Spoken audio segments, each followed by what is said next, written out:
Okay, so I'm going to try to put this nicely. I don't know how to put this nice, but I'm going to try to make it as nice as possible.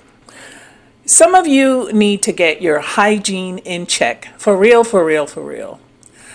I got on the elevator this morning because I had to go down to the lobby and put in a work order because the doorman was sleeping, and so they didn't pick up the house phone, and so I had to go down and personally make sure that a work order got put in for something I needed done in my apartment.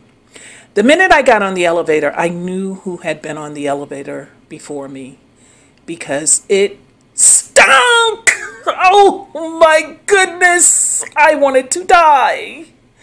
Why is it that some of you out there think by slathering on the whole bottle of cologne or those cheap oils or whatever it is that you use that you don't have to bathe? The ritual is that you bathe with soap and hot water, and then you put on the body freshener, cologne, oil, whatever it is that you want to douse on. And there's this one guy in my building that whenever you're around him or wherever he has been, he leaves his mark like a skunk, and it stinks. It smells like ass and oil. And it made me so sick. Even with holding my nose, I was still inhaling it. And by the time I got back up to my apartment, I couldn't even enjoy my coffee. So this video is for people who need to get their hygiene in check. And I'm talking to adults. These are adults who are out in the world among us. But we don't have to put up with that. So I'm talking to you. And I want to just preface this with the fact that these are the kinds of things that are taught to us in childhood when we're growing up in loving households where our people who are raising us want us to go out into society and prosper. They teach us the fundamentals of how to move within human society. In the animal kingdom, it's okay to stink. So if you stink and you're a bear or a dog, perhaps that's appealing to another bear or a dog, but it's not to a human. And unless they have some kind of fetish with smells, that's a whole nother area. But the point is that, these are things that are taught in childhood. So by the time you are an adult, you know. But I also know that there are people who don't teach children these things for whatever reason. Me, I grew up in the foster care system, and I can tell you in my early childhood, I was not taught these things. I was not taught proper hygiene, especially as a girl. There were certain things I should have been told. I wasn't. But I thank God for a friend that I met in my teenage years. Jacqueline Billings, wherever you are, I love you. She taught me how to take care of business. And as a result, I learned about feminine hygiene. I learned about, the proper way to apply perfume and not take a bath in it, and how to take a bath and then, and it's a shame that it took that long in my life, but at least I got it. And once I got it, I never forgot it because it made being around people a pleasant experience. Now, if you find, and these are the people I'm talking to, if you find that your friends are limited or none, 0 to none, and you can't get a mate, and that people avoid having extended conversations with you or being in your presence, then perhaps this video applies to you. Because if you've had BO, which is body odor, for a long period of time, it's a chance that you may not be aware of it, because for you it's a familiar smell, or you may have just acclimated yourself to the point where you don't even smell it, but others do. The other thing is that there are cultures. I'm African, and some Africans don't believe in deodorant. In America, we use deodorant. Heads up, Africa, deodorant. And so because of the glands in the underarms, when you don't put something under there to quell the stench, it can smell to high heaven. I was on a bus once. Beautiful African sister got on the bus, dressed to the nines, all her gold and everything, and she stunk because she didn't put on deodorant. And you don't know how to tell people this, but someone on the bus actually went on a rampage about all Africans and blah, blah, blah, and you stink and this and that and the other thing. And it was embarrassing, but it was true because the whole bus reeked. So I have to say that, someone has to say something. And I know there's some of you who are probably gonna, rag me out for this video, but I don't care. It's got to be said, so I'm saying it.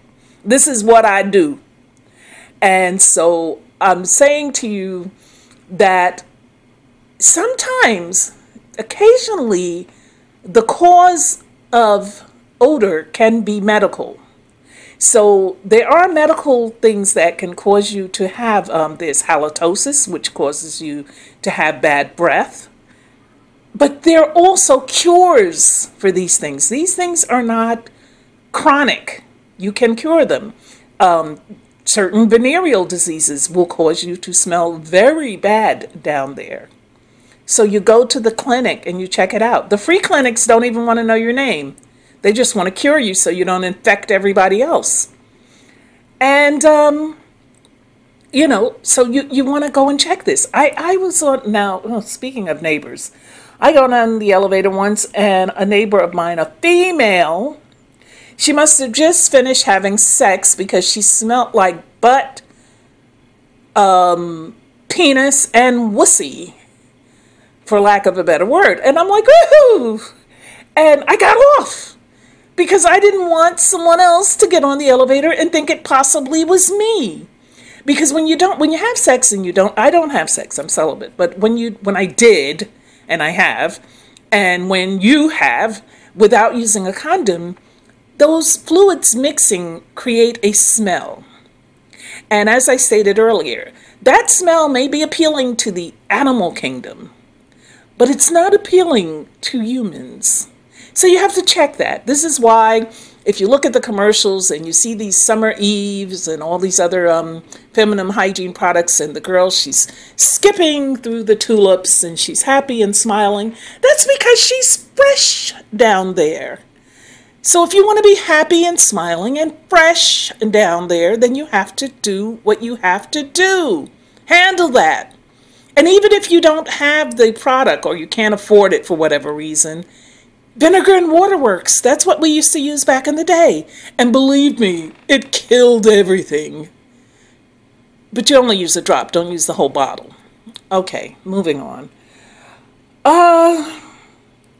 There are a lot of things when it comes to hygiene that I don't know if people just, they missed the boat on it, or they were just never told, or they just don't give a damn. But the other thing is clean hair. Now, I'm all for natural hair. This is me all day, every day. But we have to wash our hair. Natural hair doesn't mean looking like we just jumped out of the bushes. And I'm talking to you Negro, African, Black, colored folks out there. So you can have that big bush, but it shouldn't have dust balls in it or stink. No one wants to be close to you if your hair stinks. And if your hair stinks, that's just as bad as your body stinking, because it reeks. It comes through. The other thing is dreads. I love dreads, but keep them clean. I don't care if you keep them neat or not. That's your choice. Some people like those tree dreads, and do you. But doesn't mean you don't keep them clean. You got to keep them clean. The other thing is sisters, those wigs and even weaves. You've got to take it out and you've got to wash that hair underneath, because it begins to sweat.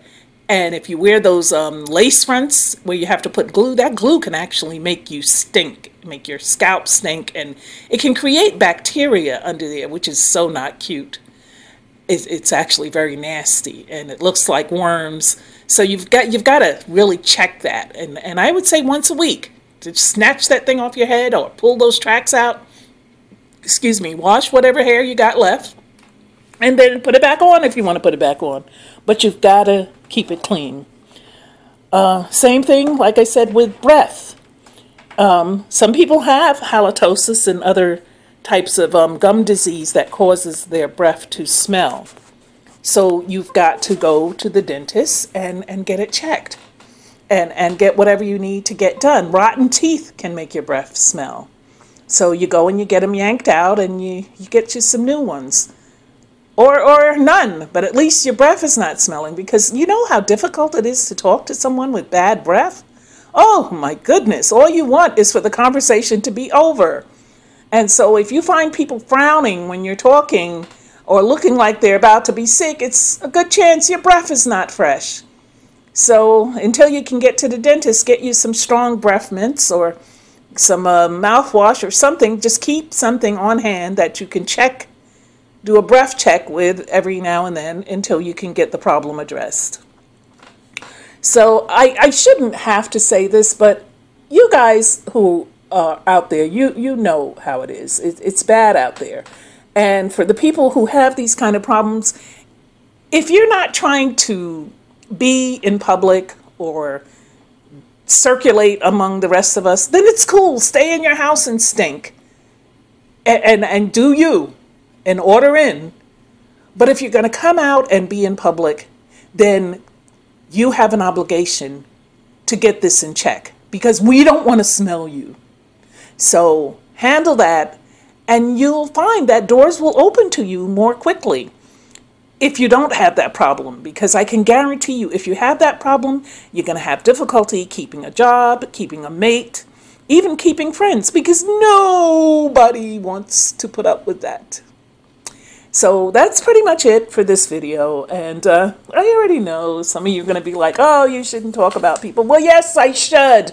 If I have to smell you, I'm going to talk about you.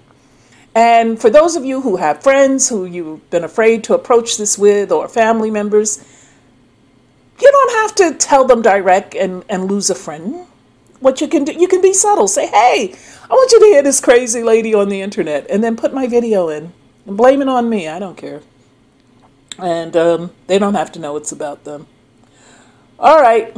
Thank you. Thank you for listening. I love all my subscribers, even the trolls. The trolls subscribe so that they can continue to diss me every day without worrying, you know. And I've decided that with those of you who do say things, as long as you're not like being just vulgar with it, I'm not gonna block you anymore. I'm gonna let you live, because you have a right to say whatever you want to say. Just keep it respectful. Remember, I am a grandma, so you wouldn't talk to your grandma mean. Don't talk mean to me, or rude, or cursing. All right. As always, I want to pray. Lord, help me to temper my words, Lord.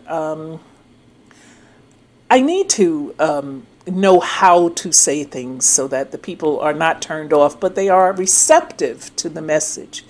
Because I do believe this is my ministry, to tell the people the things that they need to hear. And this video in particular is something that I felt led to tell people, because there's just so many people who are walking around and losing out on life because of this issue. And many of them are unaware. They just don't know why they don't have friends. So, Lord, I thank you. I thank you for the ability to make the videos. I thank you for the subscribers. I thank you for those who just check in. And, Lord, I hope that I'm helping people. This is my goal, and this is my mission that I believe you have assigned to me. And I'm grateful for it. And I thank you and I bless you in Jesus' mighty name.